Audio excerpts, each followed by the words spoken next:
കടങ്ങോട് പഞ്ചായത്തിലെ എയ്യാൽ ചിറ്റിലങ്ങാട് വൻ മണ്ണ് ഖനനത്തിന് നീക്കം. കുന്നിടിച്ചുള്ള മണ്ണെടുപ്പ് പാരിസ്ഥിതിക പ്രത്യാഘാതങ്ങൾ സൃഷ്ടിക്കുമെന്ന് ചൂണ്ടിക്കാട്ടി നാട്ടുകാർ തടഞ്ഞു. കടങ്ങോട് പഞ്ചായത്തിൽ 14-ാം വാർഡിലെ ചിറ്റിലങ്ങാട് കുന്നിലാണ് മണ്ണെടുപ്പ് ആരംഭിച്ചിട്ടുള്ളത്. പ്രതിഷേധവുമായി രംഗത്തെത്തിയ നാട്ടുകാർ മണ്ണെടുപ്പ് തടഞ്ഞു.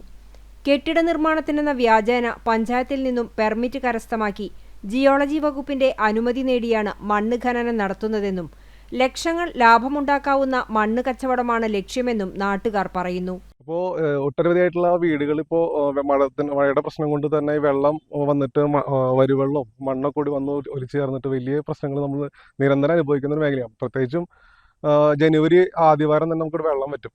കാരണം അനധികൃതമായിട്ട് ഈ ചുറ്റുവട്ടത്തെ എല്ലാ ഒരുവിധ സ്ഥലത്തൊക്കെ മണ്ണെടുത്തിട്ട് കുറച്ച് 10-15 വർഷം മുമ്പത്തെ കാര്യമാണ്. ഇപ്പോൾ നമുക്കിപ്പോൾ നിലവിൽ ഈ നമ്മൾ നിൽക്കുന്ന ഈ സ്ഥലത്ത് 15 വർഷങ്ങൾക്ക് മുമ്പ് വലിയ രീതിയിൽ കുന്നിടിച്ച് മണ്ണെടുപ്പ് നടത്തിയിട്ടുള്ള പ്രദേശമാണ് ചിറ്റിലങ്ങാട്.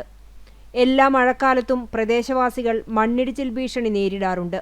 മഴവെള്ളത്തോടൊപ്പം മണ്ണ് കുത്തിയൊലിച്ച് കുന്നിൻ ചെരുവിലെ വീടുകളിലേക്ക് ഒഴുകാറുണ്ട്. ഈ സാഹചര്യത്തിലാണ് വീണ്ടും മണ്ണെടുപ്പ് ആരംഭിച്ചത്. 15 സെന്റ് സ്ഥലത്ത് 2300 സ്ക്വയർ ഫീറ്റ് വിസ്തീർണമുള്ള കെട്ടിട നിർമ്മാണത്തിന് മണ്ണ് നീക്കം ചെയ്യുവാനാണ് അനുമതിയുള്ളത്.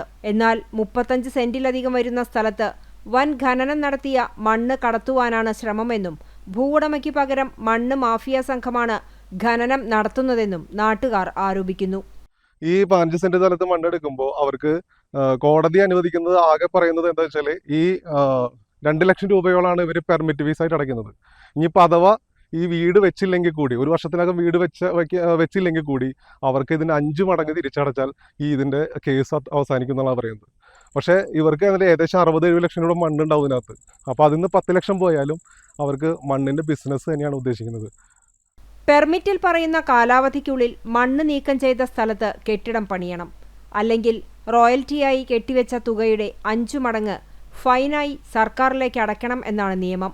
എന്നാൽ ഫൈൻ വരുന്ന തുകയുടെ 10 മടങ്ങ് മണ്ണ് കച്ചവടത്തിലൂടെ മാഫിയ സംഘങ്ങൾ ലാഭമുണ്ടാക്കുന്നുണ്ടെന്നും കൃത്യമായി പരിശോധന നടത്താതെ റവന്യൂ, ജിയോളജി വകുപ്പുകൾ തയ്യാറാകാത്തതാണ് മണ്ണുകൊള്ളയ്ക്ക് പ്രോത്സാഹനമാകുന്നതെന്നും നാട്ടുകാർ ആരോപിക്കുന്നു.